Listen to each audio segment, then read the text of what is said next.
Bonjour et bienvenue, c'est la reprise pour Rascas TV après une trêve estivale des plus appréciables me concernant. Et aujourd'hui, on va bien évidemment évoquer le début du championnat qui démarre le week-end prochain, dans quelques jours. Et on a pour invité Louis. Merci Louis de nous rejoindre. Tu es un grand spécialiste du National 2 et je te laisse te présenter, mais aussi et surtout faire la promotion de ta super page Instagram où tu fais des lives aussi, voilà, qui parlent de N2. Donc vas-y, je te laisse te présenter. Bon, déjà, bonjour à tous. Avant tout, merci à toi, Nico, de l'invitation. Salut, Jérôme. Rapidement, pour me présenter, je m'occupe du compte national 2.groupe C sur Instagram, où je mets l'actualité du championnat quand je peux. C'est surtout un compte qui prend un peu de temps, mais je me régale à suivre. Si je suis pas, enfin, si je mets pas trop d'informations, je suis quand même à fond le championnat, résultats, scores, matchs quand ils sont diffusés sur, voilà, sur la Nationale 2, Poule Sud, où vraiment ça va faire 3 ans que je suis cette poule à fond. La poule du Sporting. Voilà, donc on va bien sûr évoquer le Sporting. On espère que Manu pourra se joindre à nous parce qu'il a un problème de connexion. D'autant qu'il a assisté au stage au Chambon-sur-Lignon de Toulon. Donc ce serait bien qu'il puisse nous rejoindre. Si ce n'est le cas, de toute façon, on a largement de quoi remplir la case prévue pour cette édition spéciale. Pour commencer, j'avais une question à vous poser à tous les deux, mais tu ne m'en voudras pas, Jérôme, si j'interroge d'abord Louis. Que penses-tu du fait qu'on ait trois équipes de la région parisienne dans ce groupe? Ouais, bonne question. Moi, ce qui m'intéresse, et je me souviens, on en avait parlé il y a un an sur les déplacements, avec notamment ce promu des Genêts d'anglais Mhm. arrivé dans la poule et ces déplacements où, fatalité, quand tu regardes les matchs à l'extérieur, ils ont fini à 2 victoires et pour autant de défaites. Enfin, avec l'ensemble des matchs restants, c'était des défaites un peu nulles. Là, c'est autre chose. Quand même, on parle de FC 93, Mhm. Créteil, Lusitanos, je les mets à part, mais pour les deux, ça représente les deux très gros budgets sur l'ensemble des poules de N2, où c'est des équipes qui ont largement la possibilité de faire venir de gros joueurs. Donc sur ça, je suis un peu moins inquiet, où certes, ben, les déplacements, que ce soit pour les équipes du Sud, les équipes de la région lyonnaise, ça va être des déplacements importants. Mais pour les deux équipes, voilà, je ne suis pas très inquiet que ce soit avion, train. En termes de déplacement, pour moi, j'apporte une Importance? grande partie sur les importance, une grande partie sur les déplacements. Mhm. À ce niveau-là, ça joue énormément. Pour moi, on l'a vu l'année dernière avec les Jeunes d'anglais, même si le niveau prime avant tout. Donc sur ça, ben, ça rajoute des équipes, un peu voilà, un mélange où ben, chaque équipe maintenant va devoir analyser ces trois équipes. Je pense que ça a déjà commencé, mais voilà, c'est emballant. Emballant, on va voir sur les 3 premiers matchs, mais ça m'emballe fortement le fait de savoir qu'il y a des équipes maintenant de la région parisienne et le mot, enfin, cette expression N2 Poule Sud commence petit à petit à mourir, j'ai envie de dire, même si on a encore pas mal d'équipes du Sud, mais maintenant 3 équipes de la région parisienne avec le FC 93 et Créteil, notamment 2 beaux favoris pour la montée en nationale. Ouais. Et toi, Jérôme, ton avis par rapport à l'arrivée de ces trois clubs de la région parisienne? Non, mais j'avais juste vu, je suis pas sur un média, je sais plus lequel, qu'a priori, ils voulaient éviter que les supporters bordelais se déplacent dans le 13. Donc, parce que si ça avait été logique, ça aurait peut-être pu, comme l'année dernière, concerner le sud-ouest, mais a priori, ça a été la raison principale pour laquelle on s'est retrouvé avec les Parisiens. Pourquoi pas? Moi, on verra ce que ça donne. De toute façon, enfin, est-ce que ça aurait été mieux d'avoir Bordeaux? Je crois pas, quoi. Donc, prenons les Parisiens, on verra bien ce que ça vaut, quoi. Merci Manu de nous avoir Bonjour rejoints. Manu. Ouais, Pour démarrer l'émission, on évoquait le fait qu'il y ait trois clubs parisiens dans la poule. Alors, si tu as un avis à nous donner. Bon, la vie, il est tout simple. Et, en fait, la vie, il n'y en a pas. C'est que de toute façon, maintenant, il n'y a plus que 3 poules. La France séparée en 3, c'est compliqué. Donc, il y aura forcément toujours ben, l'année dernière, c'était Anglet, Angoulême et Bergerac, qui étaient un peu lésés. Ben, cette année, il y a 3 Parisiens, sachant que on est tellement dans le sud, comment dire, on est en Ligue 1, il y a 3 clubs, hein, on va dire. Monaco, il y a même Montpellier qui est descendu, qu'on pourrait considérer. Et il y a plus de clubs dans le sud, et là où il y en a un peu plus, ben, c'est en Ligue 2, en National 2. Et donc, du coup, ben, on est 8. Ben, voilà, c'est aux autres à se mettre avec nous. Et il y aura toujours des lésés. Et cette année, il y a 3 clubs parisiens. Et ça sera toujours comme ça. Hein. Je vois pas trop, il y a pas de solution. Hein. Couper la France en 3, c'est très, très, très, très complexe. Donc, ben, Moi, dommage pour eux. Mais nous, on est nombreux. Donc, moi voilà, j'aime c'est le premier bien. échelon où il y a beaucoup de clubs. Il y a encore, hein, et Martigues a disparu, etc. Mais voilà, hein, Marignane, c'est etc., etc. Moi, j'aime bien l'idée qu'il y ait 3 clubs parisiens. Comme tu le disais un petit peu, Louis, c'est vrai qu'en termes de logistique, finalement, pour un club comme Toulon ou pour d'autres, hein, avec le TGV aujourd'hui, l'avion, ça peut être même peut-être plus intéressant pour des clubs du Sud de se déplacer là-bas que de devoir partir la veille, de devoir prendre moult nuitées d'hôtel, etc., etc. Peut-être que si les clubs font bien les choses, peut-être que financièrement, ça peut être intéressant, et puis même physiquement pour les clubs. en, en tout cas, c'est moins compliqué d'aller à Paris que quand il fallait aller à Dans le Angoulême sud-ouest, ou c'est à Anglet. sûr. Hein. Absolument. Donc, par rapport à ça, pas, pas plus mal, quoi. Ouais. Ok, voilà. Donc, je voulais juste pour démarrer évoquer ces 3 clubs. Alors, Louis, on évoquait au tout début ta page Instagram. Et déjà, toi, j'ai cru comprendre que tu avais quelques favoris, en tout cas quelques équipes que tu plaçais dans le haut du classement. Tu peux nous donner tes pronostics ou tes arguments? Alors moi, c'est clair. À l'heure actuelle, je vois 3 favoris. J'espère me tromper parce que ça rajouterait le championnat encore plus intéressant. Je vois l'US Créteil, Hmm. Lusitanos, avec un recrutement, honnêtement, quand je suis arrivé sur le jour de l'officialisation de la poule, je suis arrivé sur l'effectif. La plupart des joueurs sont passés par cette poule nationale 2. Mohamed Benfredj, Aboubakar Magnoua, Jakabi qui était à Martigues. Je ne sais Hmm. pas s'il arrive là-bas en national, mais bon, voilà, enfin, des joueurs relevés enfin, pour le niveau. Après, les deux autres, c'est Fréjus. C'est Hmm. Fréjus où c'est la première année où le recrutement de Fréjus me surprend et me régale aussi, enfin, me régale dans la gestion de la construction de l'effectif. Tout a été bien calculé. Ils sont allés chercher Mansour Belarbi de Istres, qui sur son côté gauche fait, enfin, si ce n'est pour moi l'un des meilleurs latéral gauche du championnat de l'année dernière. Il fait partie des 3 meilleurs. Essan Kari qui était à Grasse. Donc voilà, très juste. Et le Hmm. dernier, c'est le Sporting. Pour moi, le dernier, c'est Sporting. J'en ai parlé récemment en story sur ma page, sur ma page Insta. Qu'est-ce qui manque au Sporting à l'heure actuelle? Une montée.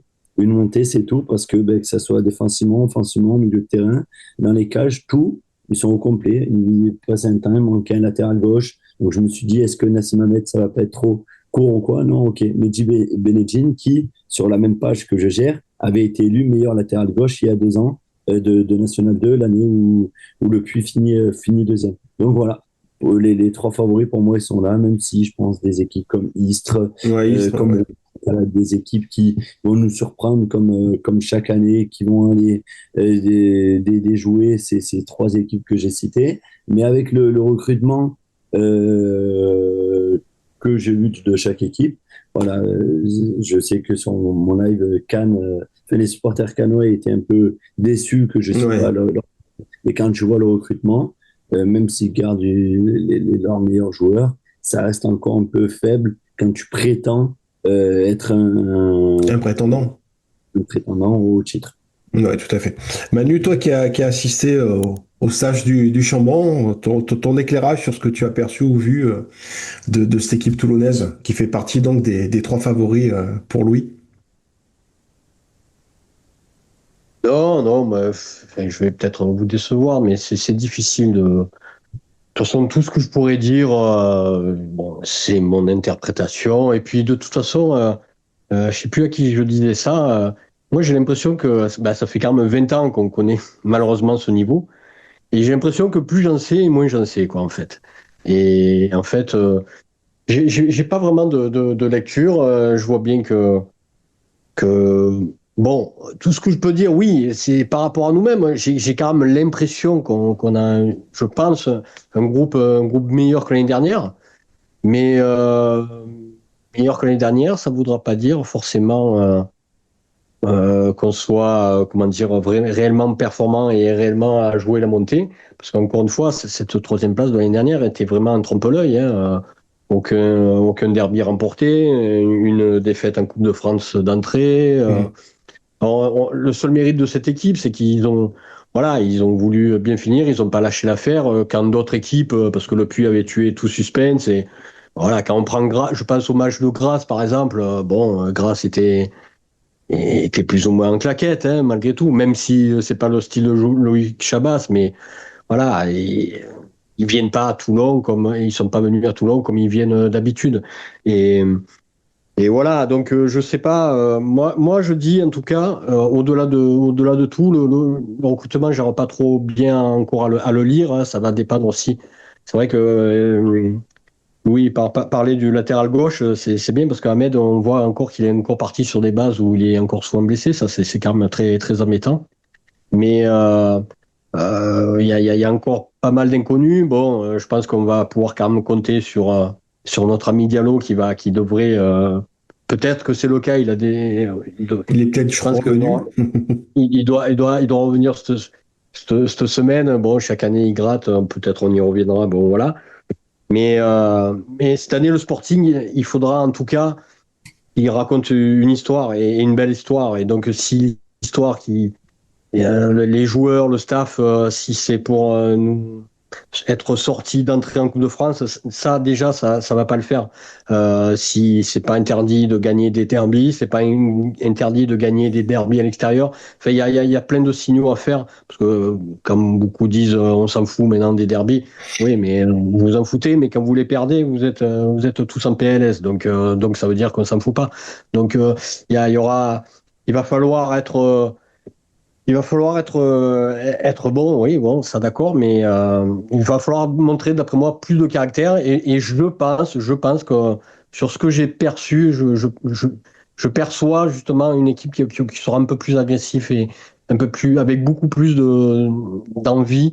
Et bon, ça pour moi, c'est très important parce que ça part de là. C'est l'envie qui fait, c'est l'envie, la motivation, l'ambition des joueurs qui vont faire que l'année soit bonne ou pas. Hein, parce que l'année dernière, des profils comme Alioui ou comment c'était l'autre qu'on avait pris et qui n'est pas resté longtemps, Ouais. Dossou. Ça c'est Ouais, pas du tout dessous. des profils, c'est pas du tout des profils qu'il faut pour le National 2. Jérôme, je vois que tu as plein de notes. Tu nous en Non, fais pas tant que ça. profiter. Non, non, je regarde pour parler du recrutement. C'est vrai que Momo a recruté beaucoup en défense et c'est vrai que l'année dernière, c'est quand même là où ça a vraiment blessé. Derrière, on était vraiment très, très fragile. Et je vois, il y a deux défenseurs centraux, deux latéraux. Les latéraux, a priori, ce seront des titulaires, Vinci et Benedine. Donc, on va avoir des nouvelles têtes. Et a priori, quand même des joueurs sacrément confirmés au niveau N2, puisque je joue à Nîmes et à l'ESCAN. Donc, enfin, voilà. Enfin, moi, je suis très excité. Je trouve que le recrutement paraît cohérent. Après, c'est toujours pareil. Comme l'a dit Manu, il faut que la sauce prenne. Enfin, que la mayonnaise prenne. Il faut qu'on retrouve, je sais pas. Déjà, trouve sa défense parce que mine de rien, en défense centrale, on aura du monde. Mais je viens de voir que, enfin, on a quand même, c'est très jeune parce que je viens de voir Bohamer, c'est 21 ans.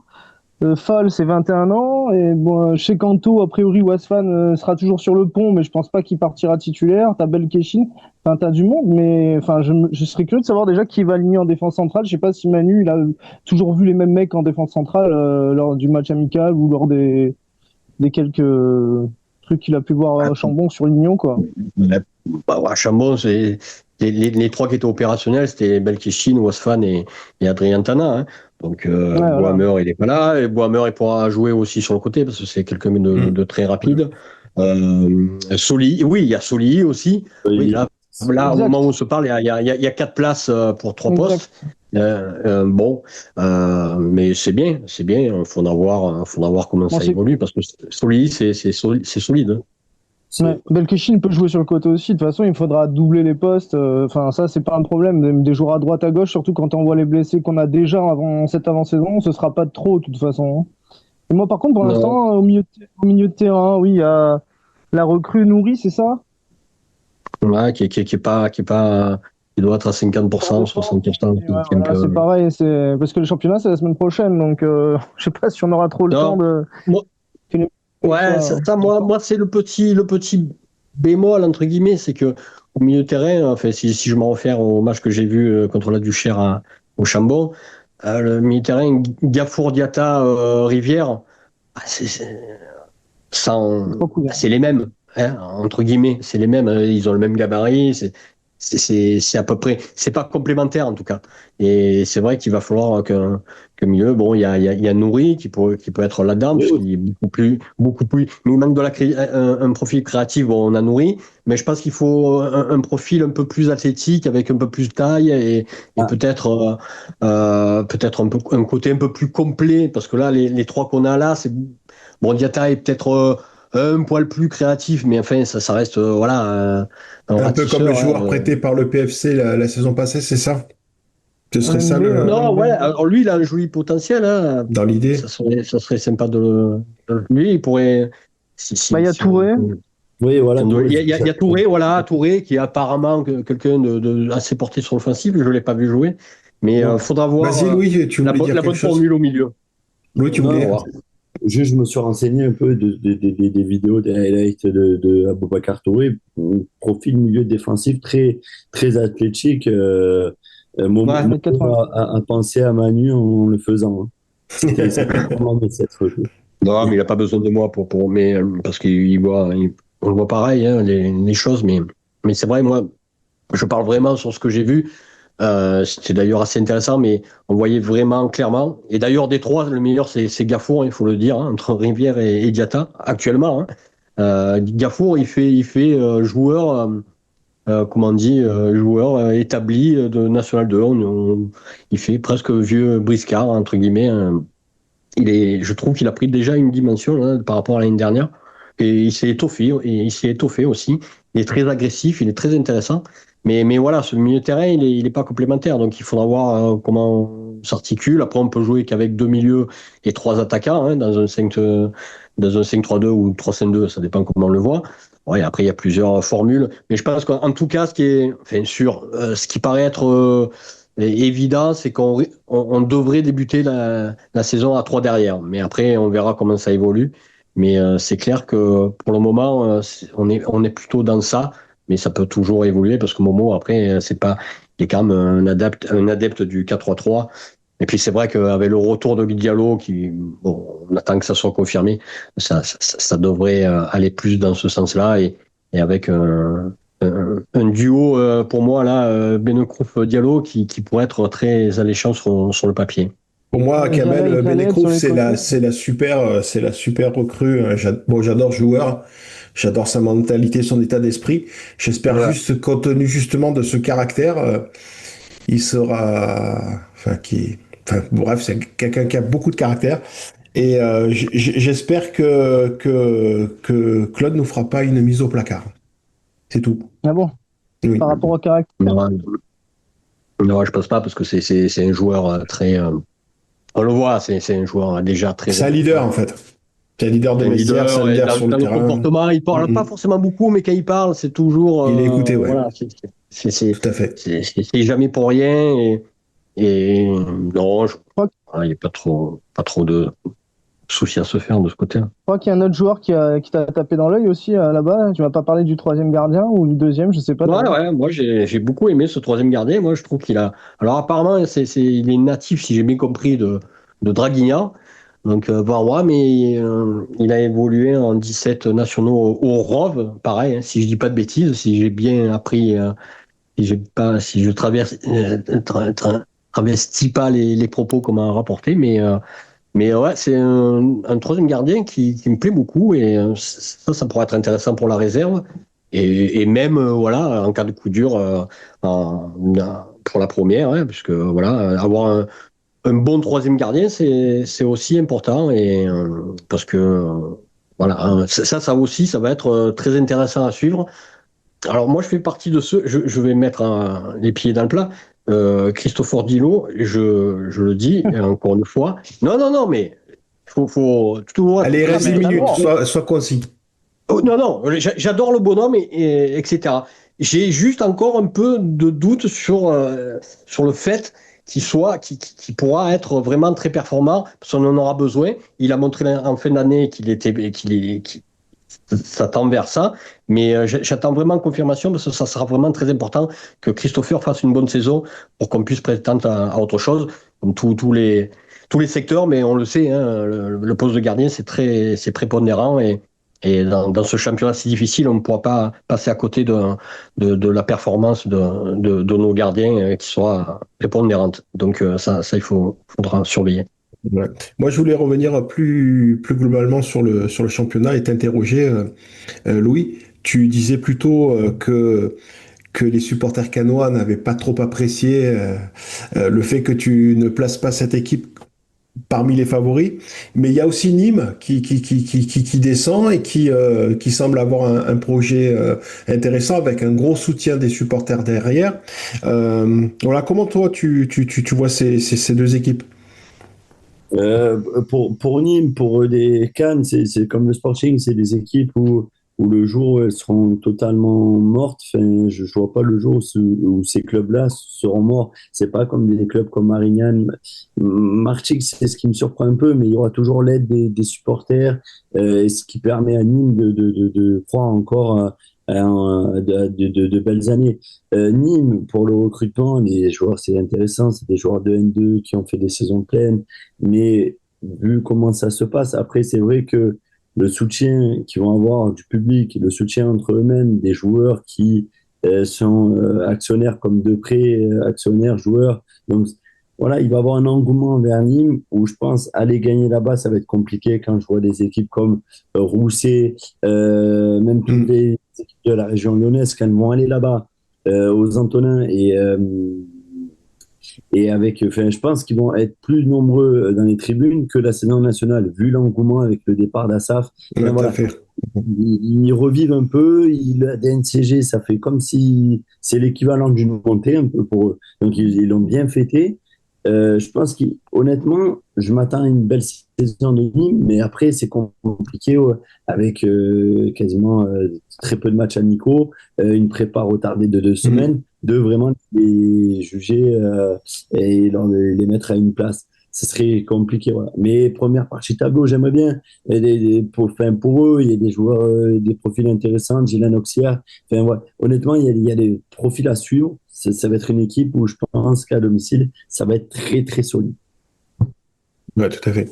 Après, comme tu le disais aussi, bah, il y a toutes ces équipes de l'ère lyonnaise avec Saint-Priest, Gaulle, Rumi aussi. Rumi qui me plaît bien, hein, qui au niveau du recrutement, voilà, j'aime bien ce qui a été fait. Je pense que ça sera une des équipes un peu casse-couilles du championnat. Ouais, Hein, ça fait partie des interrogations. Est-ce que Rumi va confirmer? Parce que pour moi, l'année dernière, ils ont fait une belle saison, hein. Est-ce qu'ils vont être. Ils ont été longtemps leaders, faut se rappeler, hein, et puis on est bien placé pour le savoir, parce qu'on a perdu Hmm. là-bas dès la première journée, mais voilà, ça fait partie de ces équipes. Donc, moi, celui qui arrive, moi, honnêtement, hein, je veux pas. Vous me connaissez, quand je pense les choses, je les dis, mais moi, plus je regarde, moins je vois quelque chose pour dégager un favori, je sais pas. C'est comme le national, hein. Le national, c'est très difficile à dire. Il y a des gros budgets, etc. Mais il n'y a rien qui est gagné pour ces clubs-là, et nous, c'est pareil. Il y a des gros clubs, mais le danger, il est de partout. Mais comme je dis toujours, hein, quand c'est difficile, ça ne sera pas difficile que pour nous. Hein, ça sera difficile pour tout le monde. Donc c'est pour ça qu'il faut se concentrer sur nous, voir ce qu'on peut faire nous et s'améliorer nous. Et voilà, mais ça serait, faudra pour ça. Je pense qu'on n'échappera pas à une bonne saison sans un parcours correct. J'ai même pas envie de dire bon en coupe. Ça sera très important. Il reste 4 minutes. De fait, j'aimerais bien. Bon, bien sûr, je ne demande pas de pronostic à personne, mais mon sentiment, c'est que globalement, ce groupe, il est plutôt homogène. Hein. On a beaucoup d'équipes qui ont fait des bons recrutements. J'ai l'impression que beaucoup d'équipes se sont renforcées, hein, même des équipes à petit budget, mais avec des joueurs de qualité. Est-ce que c'est votre ressenti, votre sentiment, que ce soit Louis ou Jérôme avec ses notes? Non, mais de toute façon, hein, la poule ça a été réduit à 3 poules, le National 2, et plus que jamais, le niveau, il est remonté de fou, quoi. Cette année, la poule, Bien sûr. elle est costaude de chez costaude, et Toulon, avec un recrutement que je trouve franchement très à propos. À une autre époque, je nous aurais placé parmi archi favoris. Aujourd'hui, je nous place parmi tant d'autres, quoi. Tu vois, c'est ça la nuance. C'est que, oui, on est Ouais. sur la ligne départ, on est bien, mais on sait très bien que si on veut avoir le moindre espoir, il va falloir vraiment carburer, mais fort, quoi.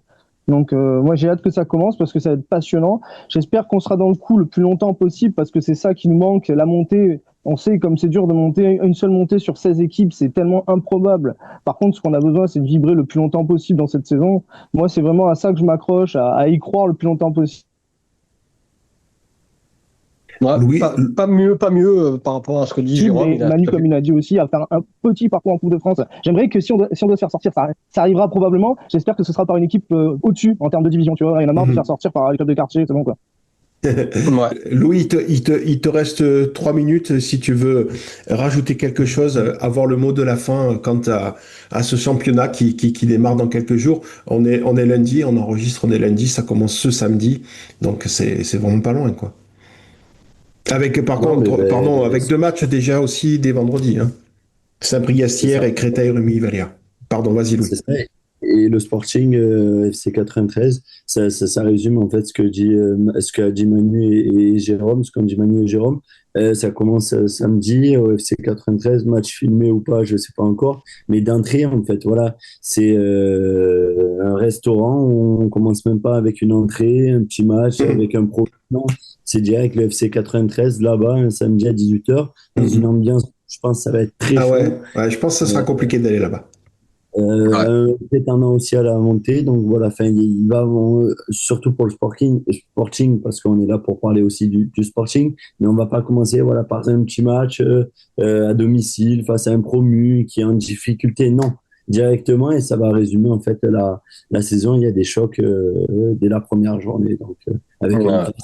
C'est Ouais, juste. ça va être très intéressant. En tout cas, moi, je suis toujours pas hypé par le Sporting, mais je suis hypé par ce championnat de National D. Ce groupe C, il me plaît bien. Je sens qu'on va vivre de sacrées émotions. N'oubliez pas que Bobigny, hein, c'est l'équipe qui avait le plus de contrats fédéral hein, avec le Sporting et hier à une époque, hein, Ouais, tout et à fait. 3 ans en arrière, mais de toute façon, ils sont toujours dans les trois qui ont le plus de contrats fédéraux.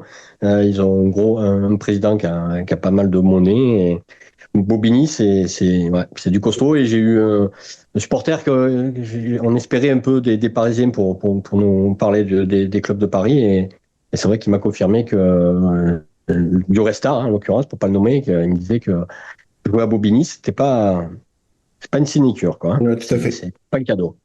Allez, on va se Ouais. quitter là puisqu'il me reste moins d'1 minute. Louis, on te réinvitera parce que c'est toujours un plaisir de t'avoir. Ouais. En plus, on y verra plus clair dans quelques temps, donc ce sera encore plus intéressant.